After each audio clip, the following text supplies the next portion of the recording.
Mahal kong mga kapatid, sa pananampalataya, magandang umaga sa inyong lahat. Ako ay lubhang nagpapasalamat sa Panginoon na muli tayong nagkita-kita sa umaga na ito upang magkaisa sa panalangin. Bago tayo magsimula, nais kong hilingin sa inyo na pindutin ang like button bilang tanda ng inyong suporta sa ministeryo na ito. Kung hindi pa kayo nakasubscribe sa aming channel, mangyaring mag-subscribe na at iyon ang notification bell upang hindi kayo makaligtaan ng mga bagong panalangin at mensahe ng pag-asa. Ipamahagi din ninyo ang video na ito sa inyong mga kaibigan at pamilya na nangangailangan ng panalangin at kalakasan sa araw na ito.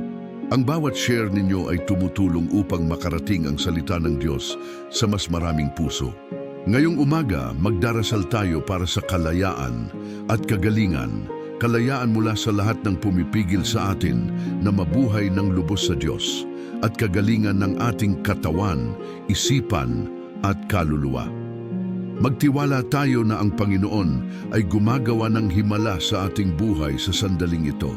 Maghanda na tayo ng ating mga puso, tumahimik tayo, at magbukas ng ating espiritu upang tanggapin ang presensya ng makapangyarihang Diyos. Magsimula tayo sa pangalan ng Ama at ng Anak at ng Espiritu Santo. Amen. Mahal kong Panginoon, sa pagbubukang liwayway ng bagong araw na ito, dumarating ako sa iyong harapan na may pusong puno ng pasasalamat at paghahangad ng iyong kalooban. Ikaw ang Diyos na nagbibigay ng kalayaan sa mga nakakulong, nagpapagaling sa mga may sakit, at nag-aalab ng bagong pag-asa sa mga nawawalang pag-asa.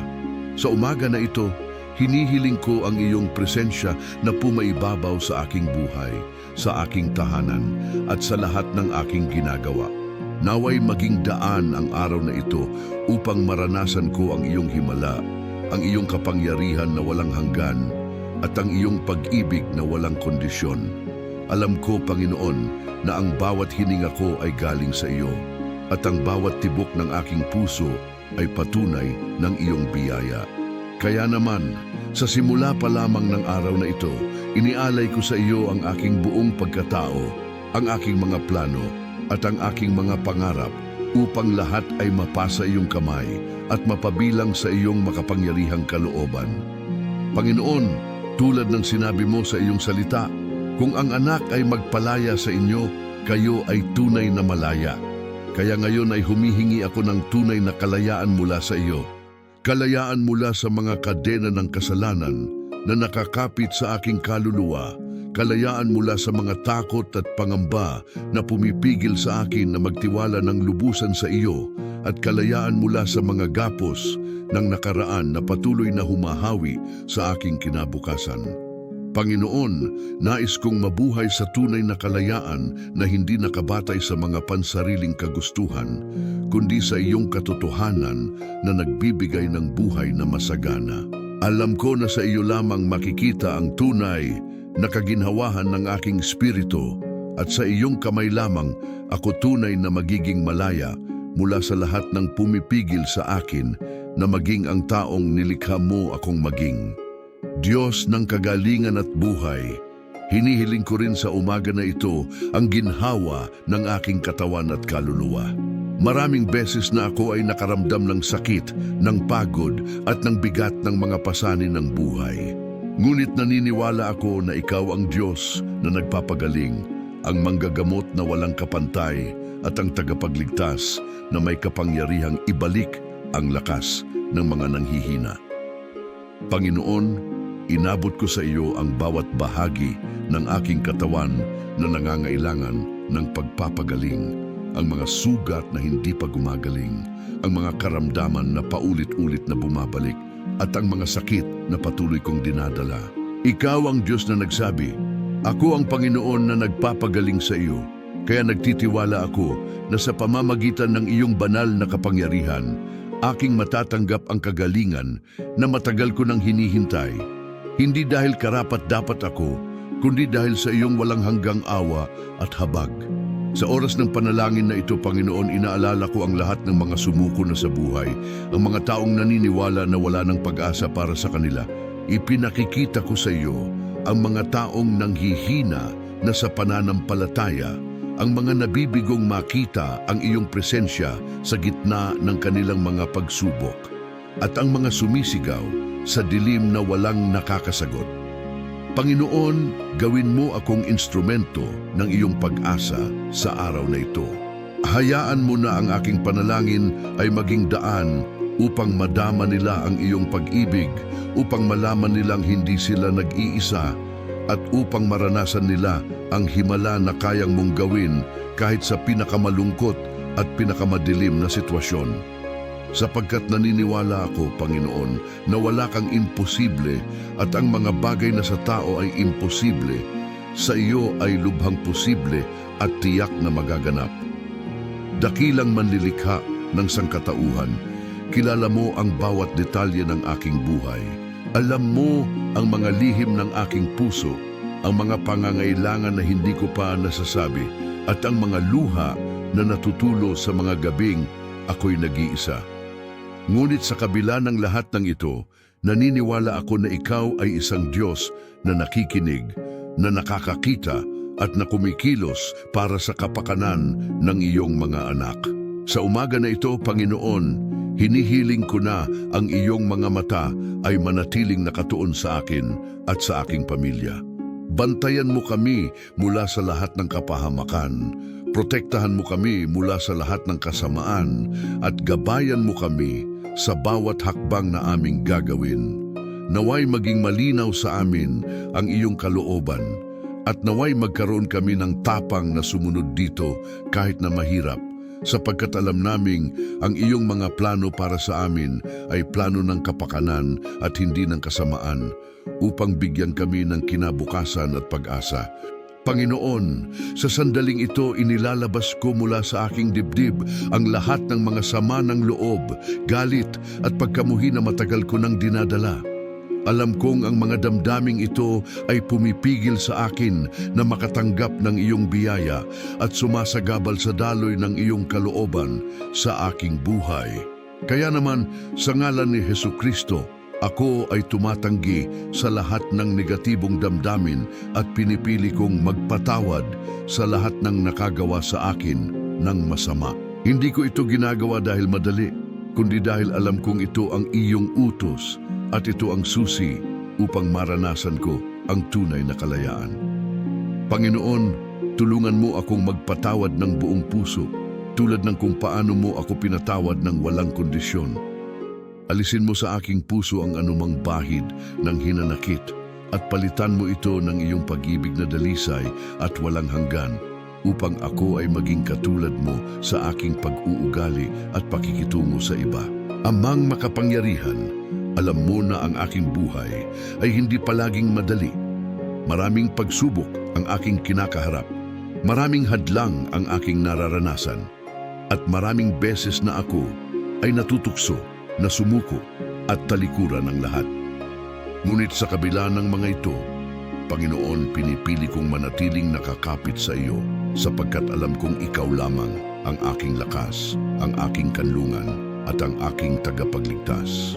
Sa umaga na ito, hinihiling ko ang bagong lakas ng loob, bagong determinasyon at bagong sigasig upang ipagpatuloy ang laban. Huwag mo akong hayaang mabigo sa mga hamon na aking kinakaharap, kundi palakasin mo ang aking loob upang makaharap ang mga ito ng may tiwala at pananampalataya.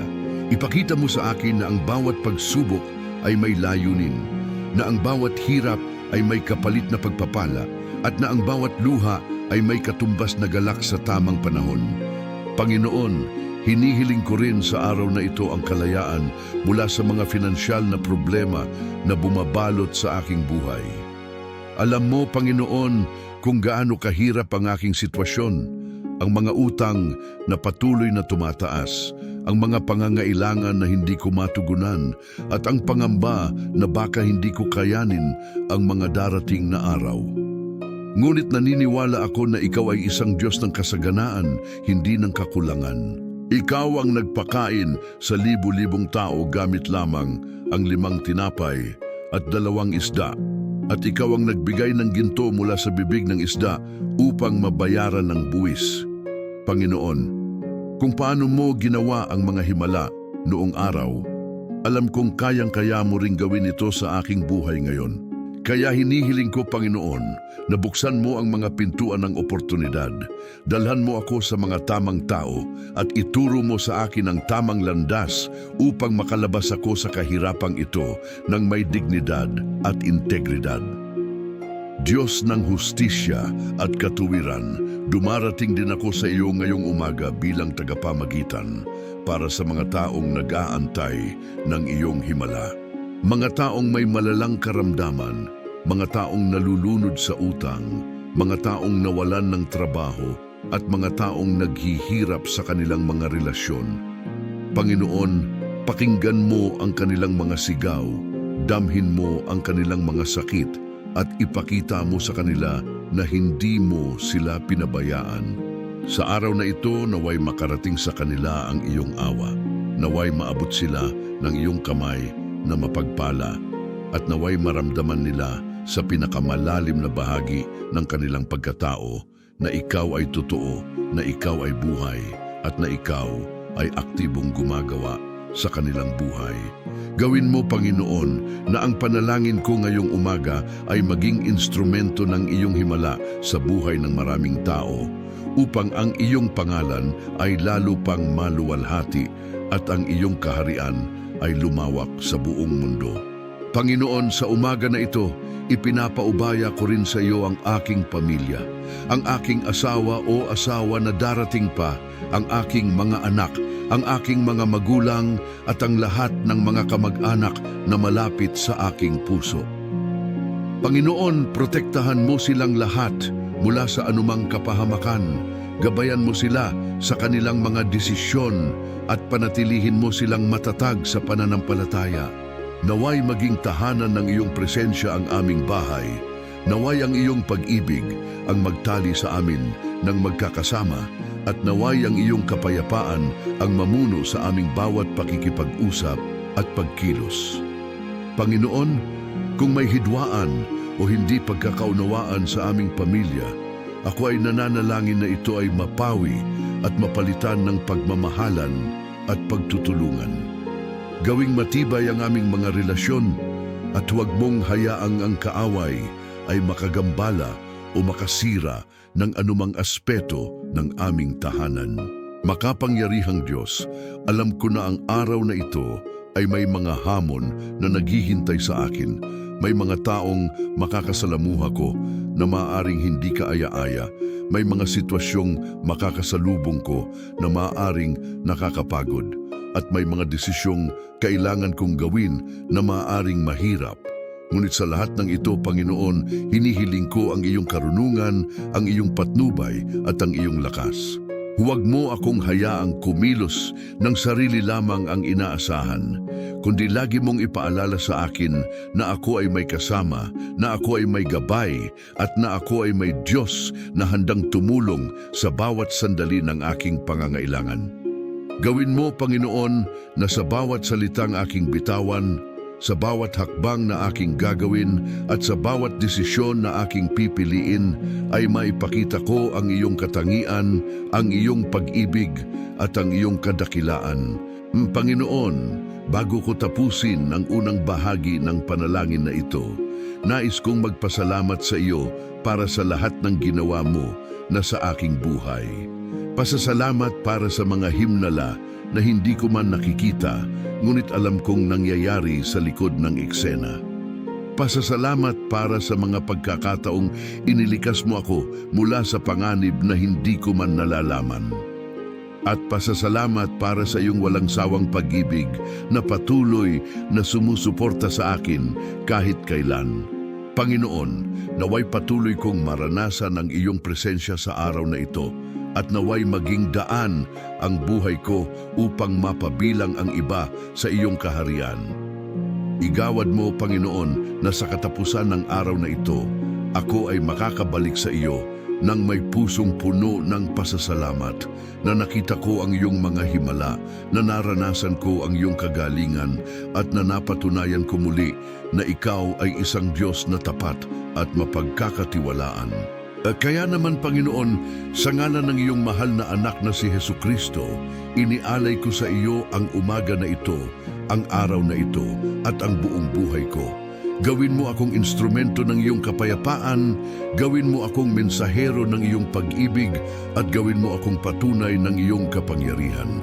Naway sa lahat ng aking ginagawa, ikaw ay maluluwalhati at ang iyong kaharian ay darating sa lupa tulad ng sa langit.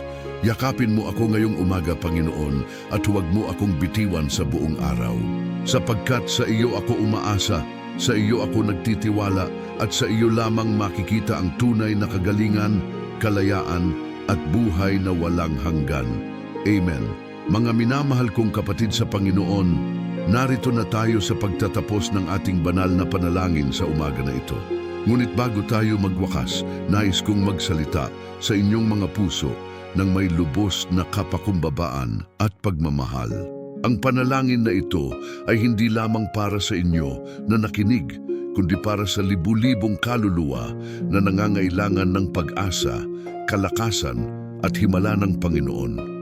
Kaya naman, hinihiling ko sa inyo mula sa kaibuturan ng aking puso, kung ang panalangin na ito ay tumamasa inyong espiritu, kung naramdaman ninyo ang presensya ng Diyos habang ito ay umiiral, mangyaring pindutin ang like button sa video na ito.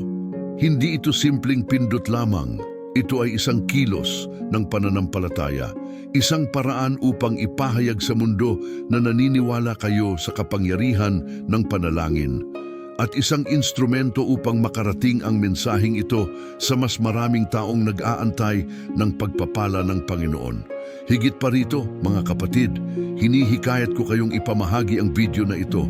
Ibahagi ninyo ito sa inyong mga kaibigan, sa inyong pamilya, sa inyong mga grupo sa social media, at sa lahat ng taong kilala ninyong nangangailangan ng panalangin. Isipin ninyo ang mga taong nalulumbay, ang mga taong may mabibigat na pasanin, ang mga taong naghihirap sa karamdaman, at ang mga taong nawalan na ng pag-asa, sila ay maaaring maligtas sa pamamagitan ng panalangin ito. Ang inyong simpleng pagbahagi ay maaaring maging daan upang maranasan ng iba ang kalayaan at kagalingang ipinanalangin natin ngayong umaga. Huwag ninyong sayangin ang pagkakataong maging instrumento ng Panginoon sa pagliligtas ng mga kaluluwa. Ang bawat share, ang bawat pagbabahagi ay isang pagtugon sa tawag ng Diyos na maglingkod at magmahal sa kapwa. At hindi rito nagtatapos ang ating misyon, mga minamahal. Hinihiling ko rin sa inyo na bumaba kayo sa comment section ng video na ito at magsulat ng inyong mga panalangin, ng inyong mga kahilingan at ng inyong mga pangangailangan. Ang espasyo na ito ay hindi lamang isang comment section, ito ay isang lugar ng pananampalataya, isang altar kung saan magkakasamang ating inilalabas ang ating mga dalangin sa harapan ng Panginoon. Magsulat kayo ng inyong mga pinagdarasal at magtiwala na ang Panginoon ay nakikinig at tumutugon. At kung nais ninyo, maaari ninyong isulat ang mga salitang ito bilang tanda ng inyong pananampalataya. Panginoon, sa umaga na ito ako ay humihingi ng himala sa aking buhay. Isulat ninyo ito ng buong tapang at tiwala, sapagkat ang Diyos ay tumutugon sa mga taong naniniwala at umaasa sa Kanya ng walang pag-aalinlangan. Mga kapatid, kung hindi pa kayo nakasubscribe sa channel na ito, nanawagan ako sa inyo ngayon na gawin ninyo ito. Pindutin ang subscribe button at i-activate ang notification bell upang sa tuwing may bagong panalangin, bagong mensahe at bagong pagpapala mula sa Panginoon, kayo ay agad na maaabot nito. Bakit ito mahalaga? Sapagkat sa mundo na puno ng ingay, gulo at kalituhan, kailangan natin ng isang lugar kung saan tayo ay maaaring bumalik upang makarinig ng tinig ng Diyos. Ang channel na ito ay hindi lamang isang video platform. Ito ay isang espiritual na kanlungan, isang tolda ng panalangin na bukas para sa inyo araw-araw. Dito ay walang paghuhusga, walang pagkondena, kundi pag-ibig, pag-asa at pananampalataya sa Diyos na buhay at gumagawa ng mga himala hanggang ngayon. Nais ko ring ipaalala sa inyo mga minamahal na ang ministeryo na ito ay nananatiling buhay at aktibo dahil sa inyong suporta, sa inyong mga panalangin at sa inyong pakikilahok. Tuwing kayo ay nanunood, tumatugon at nakikibahagi, kayo ay bahagi na ng isang mas malaking misyon, ang misyon na magdala ng liwanag sa kadiliman, ng pag-asa sa kawalan ng pag-asa, at ng buhay sa mga patay na espiritu. Hindi kayo nag-iisa sa inyong pakikibaka. Kasama ninyo ang libu-libong kapatid sa buong mundo na nanalangin din, umaasa din, at naniniwala din na ang Diyos ay gumagawa ng mga himala sa kanilang buhay. Kaya naman, magsama-sama tayo sa pananampalatayang ito, magkakapit-bisig tayo sa pag-asa na ito at magtiwala tayo ng lubos na ang Panginoon ay hindi kailanman magpapabaya sa kanyang mga anak. Mga kapatid, habang kayo ay aalis mula sa video na ito at babalik sa inyong mga gawain, sa inyong mga trabaho at sa inyong mga responsibilidad, dalhin ninyo ang panalangin ito sa inyong mga puso. At dalahanin ninyo na ang Diyos na ating pinanalanginan ngayong umaga ay sumasa inyo, gumagabay sa inyo at nag-iingat sa inyo sa bawat sandali ng araw. Huwag kayong matakot sa mga hamon na inyong kakaharapin sapagkat ang Panginoon ay kasama ninyo. Huwag kayong mawalan ng pag-asa sa mga pagsubok na inyong daranasin sapagkat ang Diyos ay may layunin sa lahat ng ito. At huwag kayong magpahina sa inyong pananampalataya, sapagkat ang Panginoon ay tapat at hindi kailanman nagbabago. Ang kanyang mga pangako ay totoo, ang kanyang pag-ibig ay walang hanggan, at ang kanyang kapangyarihan ay walang kapantay. Ipinapahayag ko sa inyo ngayong umaga na ang Diyos ay may napakagandang plano para sa inyong buhay. Kahit na ngayon ay parang hindi ninyo ito nakikita, kahit na parang ang lahat ay sumasalungat sa inyo, magtiwala kayo na ang Panginoon ay gumagawa sa likod ng eksena. Siya ay inihahanda na ang inyong himala, inilalapit na ang inyong sagot, at pinaplano na ang inyong tagumpay. Ang kailangan ninyo lamang ay manatiling tapat, manatiling manalangin, at manatiling nakakapit sa Kanya. Sapagkat sa tamang panahon, sa perpektong oras na itinakda ng Diyos, lahat ng inyong pinanalanginan ay matutupad, lahat ng inyong hinihintay ay darating, at lahat ng inyong mga luha ay magiging ngiti ng galak at pasasalamat. Kaya naman, mga minamahal kong kapatid, huwag kayong titigil sa pagdarasal. Huwag kayong susuko sa inyong pananampalataya. Huwag kayong bibitaw sa Panginoon kahit gaano pa kahirap ang inyong pinagdadaanan. Sapagkat ang Diyos na nagsimula ng mabuting gawain sa inyo ay siyang taatapos nito. Ang Diyos na nangako sa inyo ay siyang tutupad nito. At ang Diyos na umibig sa inyo ay hindi kailanman titigil sa pag-ibig na iyon. Kaya maglakad kayo ngayong araw ng may ulo na nakatayo, may puso na puno ng pag-asa, at may espiritong nakakapit sa Diyos, sapagkat ang himala na inyong hinihintay ay papalapit na, at ang kagalingang inyong pinanalangin ay darating na sa inyong buhay. Bago tayo tuluyang magwakas, nais kong ipaalala sa inyong lahat na ang channel na ito ay permanenteng tahanan ng panalangin. Ito ay isang tolda na bukas para sa inyo kahit anong oras, kahit anong araw. Kung kayo ay nalulungkot, bumalik kayo rito. Kung kayo ay nangangailangan ng lakas, bumalik kayo rito. Kung kayo ay nag-aantay ng himala, bumalik kayo rito. Sapagkat dito sa tahanan ng panalangin ito, laging naroon ang presensya ng Panginoon.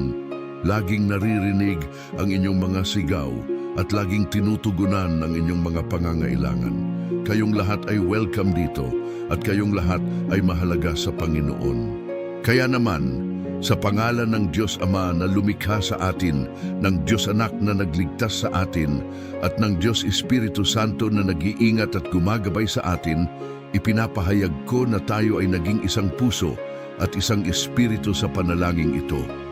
Nagsama-sama tayo sa ngalan ng Ama at ng Anak at ng Espiritu Santo. Nagsama-sama tayo upang magdasal, magsama-sama tayo upang maniwala, at magsama-sama tayo upang makatanggap ng mga himala ng Panginoon. At magsasama-sama pa rin tayo sa mga darating pang araw, sa mga susunod pang panalangin, at sa walang hanggang pananampalataya sa Diyos na buhay magpakailanman. Kami ay nagtitipon at patuloy na nagtitipon sa inyo sa pangalan ng Ama, ng Anak at ng Espiritu Santo. Amen.